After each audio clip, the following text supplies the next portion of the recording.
The autumn sun had already begun its descent when Amara Johnson stepped out of her high school's main entrance. At 16, she carried herself with quiet confidence, her debate team folder tucked under one arm and her backpack slung over her shoulder. Today had been particularly successful. She'd led her team to victory with her closing argument on criminal justice reform. Amara decided to take the shortcut through Oak Ridge, an affluent neighborhood that bordered her own. This route would save her 15 minutes, and she wanted to share the good news with her father before he left for his evening workout. The maple trees lining Oak Ridge Avenue had turned brilliant shades of orange and red. Amara walked at a steady pace, mentally rehearsing how she would tell her dad about the debate win. Colonel Marcus Johnson always appreciated thorough debriefs, a habit from his military career that had rubbed off on his daughter. She was so deep in thought that she barely noticed the police cruiser slowing beside her until it matched her pace. The window rolled down. "Excuse me, miss," called the officer in the passenger seat. "Can we have a word?" Amara stopped walking and turned toward the vehicle. "Yes, sir?" Two officers exited the cruiser. The taller one approached while his partner hung back near the vehicle.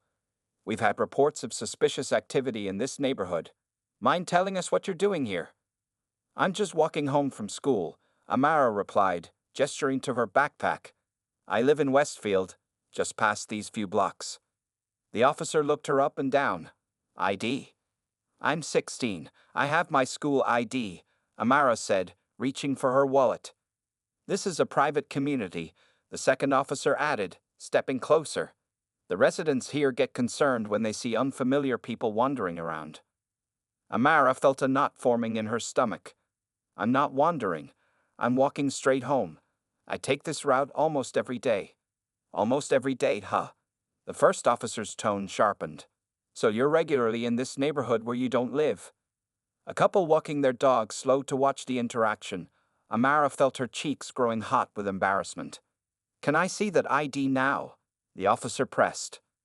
Amara handed over her school identification. The officer studied it longer than necessary. "Westfield High. That's on the other side of town. Kind of far from here, isn't it?" "It's the district school," Amara explained, trying to keep her voice steady. "I'm in the debate program there." The officers exchanged glances. "Wait here," the first one said, walking back to the cruiser with her ID. For 5 long minutes, Amara stood on the sidewalk while the officers ran some kind of check. Neighbors peeked through windows. A car slowed as it passed. Amara fixed her gaze on her shoes, wishing she could disappear. Finally, the officer returned with her ID. "You can go, but maybe find another route home. Residents here get uncomfortable with strangers passing through." "I'm not a stranger," Amara said quietly. "I walk this way all the time." "That's the problem," the second officer muttered, just loud enough for her to hear. They watched as she continued walking, their cruiser crawling behind her until she reached the boundary of Oak Ridge. Only then did they drive away. When Amara finally turned onto her own street, her hands were shaking. The debate victory felt distant now, overshadowed by the humiliation of being treated like an intruder just blocks from her own home. She clutched her folder tighter, quickening her pace. She needed to talk to her father. Amara paused at her front door. She took a deep breath, trying to compose herself before going inside. The encounter with the police had left her feeling small and angry at the same time. She didn't want her father to see her upset, but she knew he would notice something was wrong. Colonel Marcus Johnson missed very little. The moment Amara stepped into the house, the familiar smell of her father's famous chili welcomed her. Music played softly from the kitchen, jazz, her father's favorite for cooking. On any other day, this would have instantly lifted her spirits.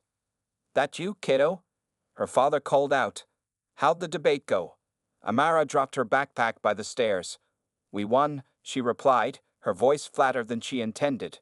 She walked into the kitchen where her father stood stirring a large pot. At 45, Colonel Johnson still maintained the strong, disciplined physique of the elite soldier he was. Few who met him in civilian clothes would guess he commanded one of the military's most specialized units. Today he wore a simple apron over his t-shirt and jeans, looking more like a regular dad than someone who had led dangerous missions around the world. Marcus turned, smiling proudly. "Congratulations, I knew you'd." His smile faded as he caught sight of her face. "What happened?" Amara shrugged, opening the refrigerator to grab a bottle of water. Nothing important. Marcus set down his wooden spoon and lowered the heat under the pot. Amara Johnson, I've known you your entire life.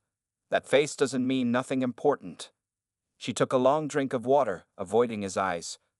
Just some cops who thought I didn't belong in Oak Ridge. Her father's expression shifted subtly, a tightening around the eyes that most people wouldn't notice. Sit down, he said gently. Tell me everything. Once they were seated at the kitchen island, Amara recounted the encounter. As she spoke, she found herself remembering more details. The way the officers had positioned themselves like she might run, how one had kept his hand near his belt, the whispers from watching neighbors. Marcus listened without interrupting, his face a careful mask. When she finished, he asked, "Do you remember their names or badge numbers?" Amara shook her head. "I was too nervous to look." "That's understandable," he said. "How are you feeling now?" The question broke something loose in Amara. "I'm angry. I've walked that way forever. Mrs. Peterson from number 47 even waves to me most days.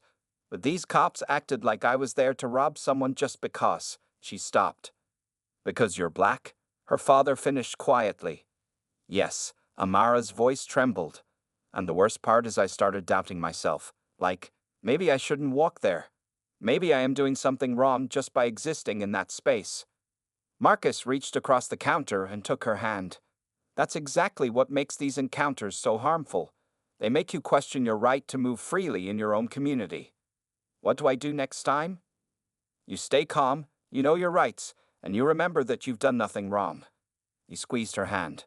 "But I think we need to talk about something bigger here." Amara looked up. "What?" "How to channel this feeling into something productive." He stood, returning to stir the chili. "After dinner, I'm going to show you something I've never shown you before." "What is it?" Marcus gave her a serious look. "My file, the documentation of every time I've faced something similar and what I did about it." Amara straightened in her chair. Her father rarely spoke about the challenges he'd faced in his career. "This isn't just about one encounter," he continued. "It's about learning to navigate a world that sometimes decides who you are before you open your mouth." Amara nodded, feeling a new resolve building inside her. "I want to learn." The chili bowl sat empty on the coffee table as Marcus retrieved a thick manila folder from his home office. When he returned to the living room, Amara noticed how carefully he handled it, like it contained something precious rather than painful. "I started this during my second year in the Army," he explained, sitting beside her on the sofa. "My commanding officer suggested it after an incident on base." He opened the folder, revealing meticulously organized papers divided by colored tabs. Some pages were yellowed with age, others crisp and recent. "What happened?" Amara asked, scanning the first page, a handwritten account dated nearly 25 years earlier. Marcus leaned back, his eyes focused on some distant point. "I was accused of stealing equipment from the training facility. 2 white officers who outranked me conducted what they called a random inspection of my quarters. No one else was randomly selected that day." Amara frowned. "Did they find anything?" "Of course not. But my CO, Captain Reynolds, witnessed part of it. After they left, he told me something I never forgot." Marcus shifted to face his daughter directly. He said, "Johnson, in this world, you'll face 2 battles, the mission and the fight to be seen fairly while carrying it out. Document everything." He flipped through the folder, showing Amara different entries. Some described blatant discrimination, others subtle slights. But what caught her attention was how each entry ended with the same structure: what happened, how he responded, and what he learned. "You never told me about any of this," Amara said quietly. "I didn't want you to see the world as an unfriendly place before you had to," Marcus admitted. "Maybe that was wrong of me." "No, I get it." Amara touched one of the pages. "So what did Captain Reynolds mean about documenting everything?" Marcus pulled out a more recent entry. "Look at this one from 2 years ago. I was up for my last promotion. Another officer, with less experience and fewer commendations, was being pushed ahead of me. I had this file showing my consistent performance, plus all the times I'd faced unfair treatment and handled it professionally. Did it help?" "I showed it to General Martinez. 2 weeks later, I got the promotion." He closed the folder. The documentation wasn't just for others, though. It was for me to recognize patterns, to avoid internalizing other people's prejudice, and to choose my battles wisely. Amara thought about the officers who had stopped her. So I should start my own file? If you want. But there's something even more important I learned. Marcus leaned forward. It's about perspective. What do you mean? Those officers today, they have a perspective. It's limited and flawed, but understanding it can give you power. He gestured to the folder. Early in my career, I just saw these incidents as attacks. Later, I began to see them as information. Amara looked confused. Information about what? About systems, about people's assumptions, about how much work we still have to do. He smiled slightly. And about who my allies were. Not everyone who looked like those officers thought like them. Captain Reynolds was white. General Martinez is Hispanic. Some of my strongest advocates didn't share my background but shared my values. Marcus put his hand on Amara's shoulder. The hardest lesson I've learned is that responding with anger, even when that anger is justified, rarely changes minds. Strategic engagement does. That sounds exhausting, Amara said honestly. It can be, Marcus acknowledged. That's why you need to know when to fight and when to walk away. Not every battle deserves your energy. How do you know the difference? Experience, mentorship, and sometimes you just have to trust your gut. He closed the folder. But tomorrow, we're going to do something about what happened today. What? Amara asked, sitting up straighter. We're going to have a conversation with the police department about training and community relations. Marcus's expression was determined, and you're going to lead it. Amara felt a flutter of nervousness, and something else, something that felt like purpose. The next morning, Amara woke earlier than usual. Sleep had come fitfully, her mind replaying both the incident with the officers and her father's words about strategic engagement. She sat at her desk with a blank notebook, trying to gather her thoughts before school. She wrote down everything she remembered about the encounter, the officers' appearances, the cruiser number, the exact location, and the time. Just as she finished, her father knocked on her bedroom door. Ready for school? Marcus asked, already dressed in his civilian clothes rather than his uniform. Today was one of his rare desk days at the base. Almost, Amara replied, closing her notebook. But Dad, I've been thinking, is going to the police station really the best first step? Won't they just defend those officers? Marcus leaned against the doorframe. Maybe, but that's not our only stop today. After breakfast, instead of driving Amara directly to school, Marcus took a detour to City Hall. The imposing brick building was quiet this early in the morning. They walked to the third floor, where a sign read Community Relations Office. Inside, they found a middle-aged woman arranging files behind a desk. She looked up as they entered. Can I help you? She asked. I hope so, Marcus replied. We're here to see Diane Mitchell. The woman's eyebrows rose slightly. That's me. And you are? Colonel Marcus Johnson. This is my daughter, Amara. We'd like to file a community concern report. Diane gestured to the chairs across from her desk. Please, sit down. What kind of concern? Marcus nodded to Amara, who took a deep breath before speaking. Yesterday, I was walking home from school through the Oak Ridge neighborhood when two police officers stopped me, she began, opening her notebook.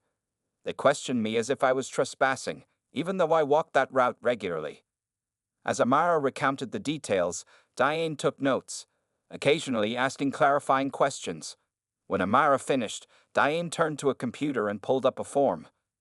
We take these reports seriously, she explained. The Community Relations Office acts as a bridge between citizens and city services, including law enforcement. I'd like to enter this officially, if that's all right with you. Marcus nodded. That's exactly what we want. For the next 20 minutes, they worked together to complete the form. When they finished, Diane printed 2 copies, one for their records and one for hers. What happens now? Amara asked. Several things, Diane said. First, this report goes to both the police commissioner and the civilian oversight board. Second, I'll arrange a meeting with the precinct captain responsible for that area. And third, she looked directly at Amara. I'd like to invite you to join our Youth Advisory Council. What's that? Amara asked.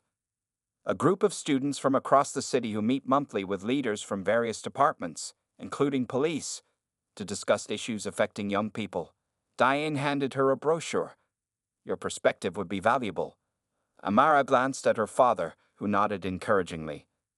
I'd like that, she said, accepting the brochure. As they left City Hall, Amara felt a new sense of purpose.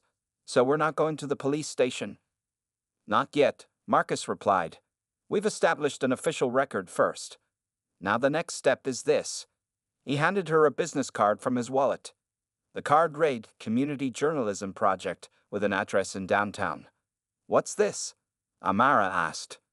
Someone who can help us make sure your experience doesn't get buried in paperwork. Teresa Rodriguez runs an independent news platform focused on community issues. She's tough but fair. Amara studied the card. Journalism, but I don't want to become some news story.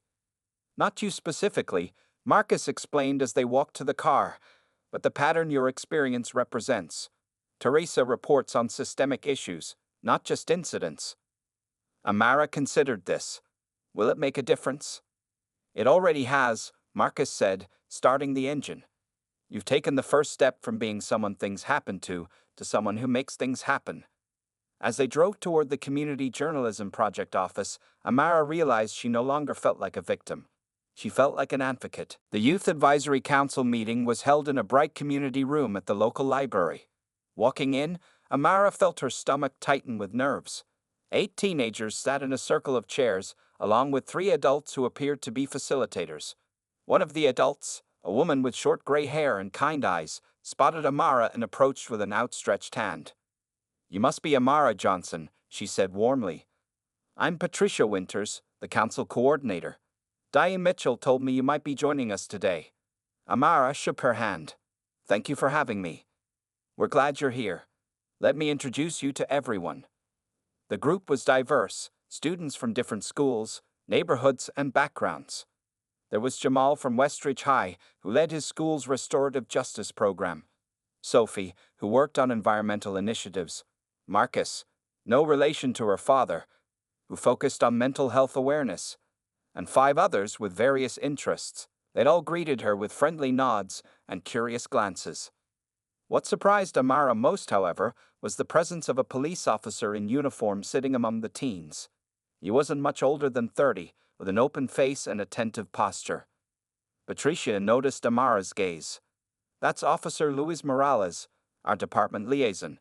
He attends all our meetings to hear youth perspectives directly and bring those insights back to his colleagues. After introductions, Patricia explained the day's agenda. Today we're discussing the Community Safety Walk program. Officer Morales has a proposal, and we'd like your feedback. Officer Morales stood up and explained the concept. Regular walks where officers and local teens would pair up to identify safety concerns in different neighborhoods, from broken streetlights to unsafe intersections. The goal is twofold, he explained. To improve physical safety in our communities and to build better relationships between young people and law enforcement. Jamal raised his hand. How do we know this isn't just for show? What happens with our feedback? Fair question, Officer Morales acknowledged. That's why we'll have community follow-up meetings where the department reports back on actions taken based on your recommendations. The discussion continued, with teens asking pointed questions and offering suggestions. Amara listened carefully, impressed by the respectful but direct exchanges. When Patricia asked if any newcomers had thoughts to share, Amara surprised herself by raising her hand. I think this program has potential, she began cautiously, but there's an issue that might need addressing first. She took a deep breath. What happens when teens don't feel safe around the very officers who are supposed to make neighborhoods safer? The room grew quiet. Officer Morales turned to face her directly. Can you elaborate? Drawing on her father's advice about strategic engagement, Amara shared her experience in Oak Ridge, not as an accusation but as a problem to solve together. She described the feeling of being treated as suspicious simply for walking through a neighborhood. If we're going to do community walks together, we need to address why some young people, especially those of color, might be hesitant to participate, she concluded. Instead of becoming defensive, Officer Morales nodded thoughtfully. You've highlighted exactly why this program is needed. but also why it might fail without additional training. He looked around the room. Would the council be willing to help develop that training component? The suggestion sparked animated discussion. By the end of the 2-hour meeting, they had formed a special committee to design training materials addressing bias awareness for officers participating in the program. Amara, along with Jamal and Sophie, volunteered to lead it. As the meeting concluded, Officer Morales approached Amara. "Thank you for your honesty today. It's perspectives like yours that can actually change how we operate." Walking home afterward, Amara called her father to update him. "So you'll be teaching the police now?" Marcus asked, pride evident in his voice. "Not teaching exactly," Amara replied. "Building bridges, it's a start." It was a small step, but for the first time since the incident, Amara felt hopeful. 3 weeks into her work with the Youth Advisory Council, Amara found herself standing before a small audience in the community center. The training program she had helped develop was ready for its first presentation, and Patricia had asked her to introduce it. As she arranged her note cards on the podium, she scanned the room. Officer Morales sat in the front row, nodding encouragingly. Beside him were 5 other officers who had volunteered for the Community Walks program. Behind them sat members of the council, along with a handful of parents and community members. Her father had taken a rare morning off to attend, sitting quietly in the back row. "Good morning," Amara began, her voice steadier than she expected. "Thank you for coming today. The Youth Police Partnership Initiative represents a collaborative effort to build trust between law enforcement and young people in our community." As she outlined the program's goals and structure, Amara noticed a middle-aged man in a police uniform enter the room. Unlike the other officers, his expression was tight with skepticism. He leaned against the back wall, arms crossed. Amara continued, explaining how the training would address cultural awareness, communication strategies, and bias recognition. Just as she finished her introduction and prepared to hand over to Jamal for the next section, the officer at the back raised his hand. "Yes," Amara acknowledged him hesitantly. "I'm Sergeant Miller, supervising officer for Oak Ridge District," he said, his voice carrying through the room. "I have to ask, who exactly are you to be training police officers? Do you have any law enforcement experience?" A tense silence fell over the room. Amara felt her heart racing, but remembered her father's advice about strategic engagement. "You're right that I don't have law enforcement experience, Sergeant Miller," she replied. "None of us on the Youth Council do. Our expertise is different. We know what it feels like to be young people interacting with police in our communities. This isn't about teaching you how to do your job. It's about sharing perspectives that might help you do it more effectively." Sergeant Miller's frown deepened. "Perspectives? Let me share a perspective. My officers patrol neighborhoods dealing with real safety concerns. When they question someone who doesn't belong in an area, they're doing their job." Amara recognized him suddenly. He had been in the passenger seat of the cruiser that day in Oak Ridge. "With respect, sir," she said, keeping her voice level. "Determining who belongs in a neighborhood based on appearance is exactly the kind of assumption this program hopes to address." Officer Morales stood up. "Sergeant, this program has department approval. These young people aren't criticizing us. They're helping us build better community relations." "Some of us don't need teenagers telling us how to do our jobs," Sergeant Miller replied. From the back of the room, Marcus Johnson rose to his feet. The room grew quiet as he walked forward. He did not wear his military uniform, but something in his bearing commanded attention. "Sergeant Miller," he said calmly, "I'm Colonel Marcus Johnson, Amara's father. Before you dismiss what these young people have created, I suggest you consider its value. In my experience, leading elite military units, the best intelligence often comes from sources closest to the ground." Sergeant Miller straightened slightly at the mention of Marcus's rank. "This isn't about questioning authority," Marcus continued. "It's about making authority more effective through understanding." The tension in the room remained, but Sergeant Miller nodded stiffly and took a seat. As Amara handed the presentation over to Jamal, she caught a glimpse of Teresa Rodriguez from the Community Journalism Project slipping into the back row with her notebook open. The confrontation had not gone unnoticed. Later, when the presentation ended, Patricia approached Amara. "You handled that beautifully," she said quietly. But Sergeant Miller's reaction tells us something important. What's that? Amara asked. That this work is necessary, and that it won't be easy. Amara nodded, watching as Sergeant Miller left without speaking to anyone. Change, she was learning, rarely came without resistance. The headline in the Community Chronicle caught Amara by surprise. Youth-led initiative changes police training protocols. Teresa Rodriguez's article highlighted the confrontation with Sergeant Miller, but focused primarily on the successful implementation of the training program 2 months later. There was even a photo of Amara and Officer Morales leading a community walk through Oak Ridge. Amara folded the newspaper and placed it in her Groen file, her own version of her father's documentation system. The past 3 months have been a whirlwind of activity, challenges, and unexpected victories. She checked her watch and hurried downstairs. Today was an important meeting at the police headquarters, and she didn't want to be late. Her father was already waiting by the door. Nervous?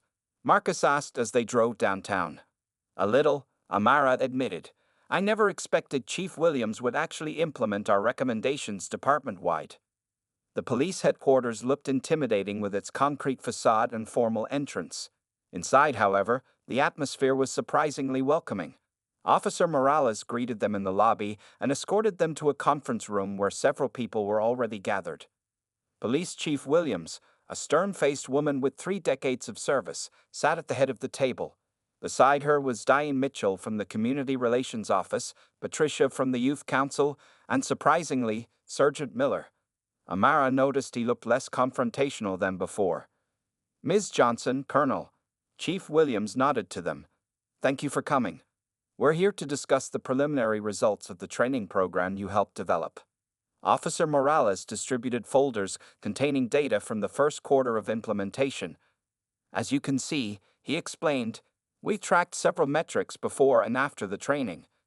Civilian complaints in participating districts have decreased by 17%, officer satisfaction ratings have improved, and community engagement metrics are up across all demographics. Most notably, Chief Williams added, in the Oak Ridge-Westfield corridor, where we've seen a 24% increase in positive community interactions. Amara glanced at Sergeant Miller, who was studying the report with a furrowed brow. Sergeant Miller, the chief continued, would you share your observations? Your district has shown the most significant improvement. Miller cleared his throat. The numbers speak for themselves, he began cautiously. When we implemented the youth advisory feedback into our patrol briefings, officers initially pushed back. The results are hard to argue with, especially the mentorship program with Westfield High. The mentorship program had been Amara's idea, pairing officers with students for regular check-ins and casual conversations outside the context of enforcement. To her surprise, 15 officers had volunteered, including, eventually, Sergeant Miller himself. We're now looking to expand this model to all precincts, Chief Williams announced. And we'd like the Youth Advisory Council to help train our officers as we roll it out. As the meeting continued, they discussed next steps and new initiatives. Patricia mentioned that 3 other cities had requested information about replicating the program. Diane shared feedback from community members who reported feeling safer and more respected during police interactions. When the meeting ended, Sergeant Miller approached Amara as others filed out of the room. Ms. Johnson, he said, his voice gruff but not unkind, I owe you an apology. Amara looked up at him, surprised. I was wrong to dismiss your perspective, he continued. After 20 years on the force, I thought I knew everything about policing our communities. This program has taught me otherwise. Thank you, Sergeant, Amara replied. That means a lot. I'm mentoring 3 students from Westfield now, he added, including a young man who reminds me of myself at that age. It's changing how I see things. As they left the building, Amara felt a sense of accomplishment that went beyond the newspaper headline or the impressive statistics. Real change was happening, not just in policies or procedures, but in people's hearts and minds. You know what your Captain Reynolds would say about all this? She asked her father as they walked to the car. Marcus smiled. What's that? Mission accomplished, but the work continues. 1 year after the encounter in Oak Ridge, Amara stood at the podium in City Hall's main chamber. The room was filled to capacity. Community members, police officers, students, and city officials had gathered for the first annual Community Police Partnership Summit. Camera flashes punctuated the crowd as reporters documented the event. As the keynote speaker, Amara felt a flutter of nervousness, but it quickly gave way to confidence. She was no longer the shaken 16-year-old who had been stopped while walking home. Today, at 17, she spoke with the assurance of someone who had helped create meaningful change. A year ago, she began, I walked through Oak Ridge neighborhood and was made to feel like I didn't belong there. Today, I walked that same route with Officer Carmen Rodriguez on our weekly community safety patrol. She gestured to a uniformed officer in the front row who smiled back warmly. What changed? Amara continued. Not just policies or training manuals. What changed were relationships and understanding. When we started this journey, many people saw it as an us versus them situation. Young people against police, community against authority. But we've discovered a different path forward. From her seat beside Chief Williams, Diane Mitchell nodded encouragingly. In the back row, Teresa Rodriguez was taking notes for what would surely be another front-page story. And in the second row, Colonel Marcus Johnson watched his daughter with quiet pride.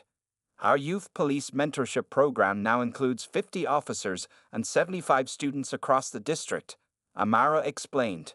The Community Walks program has expanded to every neighborhood. Civilian complaints have decreased by 32% citywide, while positive interactions have more than doubled. She paused, looking at Sergeant Miller, who sat with several of his officers. And most importantly, officers report greater job satisfaction and connection to the communities they serve. Amara shared stories from the past year, how a young officer had helped a teen apply for college, how community members had organized a surprise appreciation lunch for their local precinct, how students now felt comfortable approaching officers with concerns rather than avoiding them. None of this happened by accident, she emphasized. It happened because people on all sides were willing to listen, to be uncomfortable sometimes, and to work together toward solutions rather than blame.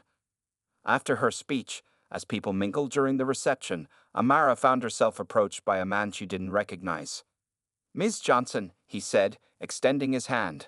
I'm Mayor Harrison. I've been following your work this past year with great interest. Thank you, sir, Amara replied, shaking his hand. I'd like to offer you a position on our newly formed City Youth Commission, he continued. It's a paid role, advising city departments on policies affecting young people.